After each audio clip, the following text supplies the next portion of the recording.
afternoon, students. Today we are going to learn how to do 3 new things on spreadsheets, Google Spreadsheets. This is the third tutorial or lesson video, and the 3 things we're going to learn how to do is how to create a graph using spreadsheets, and then we're going to talk about how to sort lists within that graph, and finally how to manipulate the graph itself. So when you have a graph, it's usually data with some objects or names. So usually the names are on the x-axis and the data is shown on the y-axis. So I'm going to go ahead and type in some random names and numbers here. And here you see I have 5 names and 5 numbers.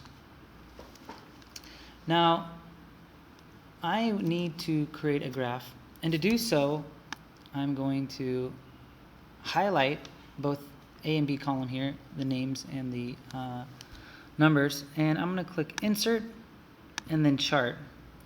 And as you see here, we have a range of charts you can use. I like the colorful ones that are pie for something like this. Bar graphs are also really nice as well. But if you click Chart Types, you'll see there's an array here that you can use. I'm just going to randomly choose the donut chart and click Insert.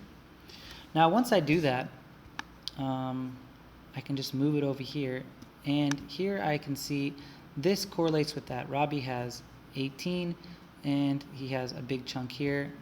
Ahmed has 4 and he has a smaller piece here. So if I change the numbers around, let's say I put this 4 here, this percentage should go down a lot, and as you see it does. I'll add some here, and this just lets you know that what's happening is these data numbers connect with this. It talks automatically and it does the math for you. And as you can see, it's in a percentage. So that's kind of a default setting, and we're going to talk about how to manipulate this graph and change it if you don't want to do that. But it gives you the percentage. So like if you were to add up all these numbers, let's say they were like candies or something. Robbie has 4 candies, but what is the percentage of that for the total? That's 7% of the total, 7.4%. So that's kind of a feature that it gives automatically. Now let's say you on this list of things, we want to sort this by who has the most and who has the least. And let's say it's a much larger list than this. There's like 100 people or whatever. You don't want to go through individually and kind of mix it up and change it around. It's very easy. All you're going to do is you're going to highlight the numbers that you want to sort. You click Data, you click Sort Sheet, and A to Z would be lowest to highest, Z to A would be highest to lowest. So let's do highest to lowest. Sort the sheet by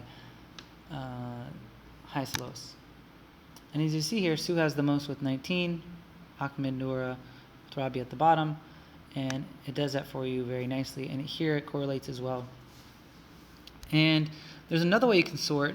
You can sort the numbers, but you can also sort the names. So let's say you have the names here, and you want to do it by, let's say, alphabetical. Like let's say it's a class list or something.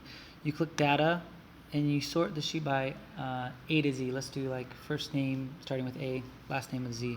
So when I do that, Ahmed's at the top, and you can see he's here, Noor's here. So it kind of goes in order based off of that. So again, these kind of correlate, and that's 2 easy ways you can sort lists. Now this sort list doesn't have to necessarily be used with graph.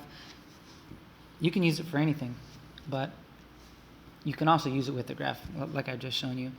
The last thing we're going to do is we're going to actually look on manipulating what's in this graph itself. For example, the percentage thing and stuff like that. So if I click on this guy right here, I can edit this. Sorry, I right-clicked. I didn't click on this, I right-clicked. And I click Advanced Edit. When I do that, it says Customization. This is the same chart editor you get when you first create a chart. And if you see here, I can title it. For example, I can say like number of candies. When I do that, the title will come up here. I can alter it, change the color, etc. Let's see here. We can move the legend around, bottom, top, etc.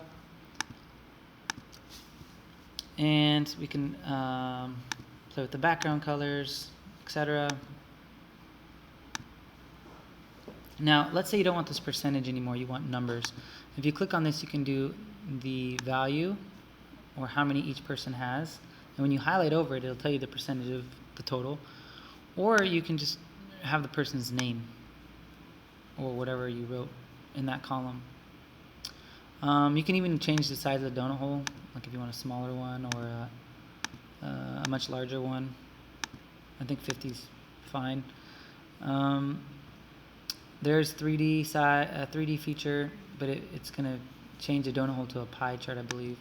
Yeah, so you can see it's kind of a 3D thing here. And then also you can maximize. So if you noticed, it didn't take the entire space here. If you maximize, it's gonna make the chart as big as it possibly can be.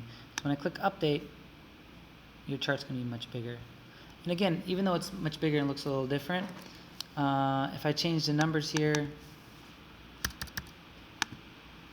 the chart will change accordingly.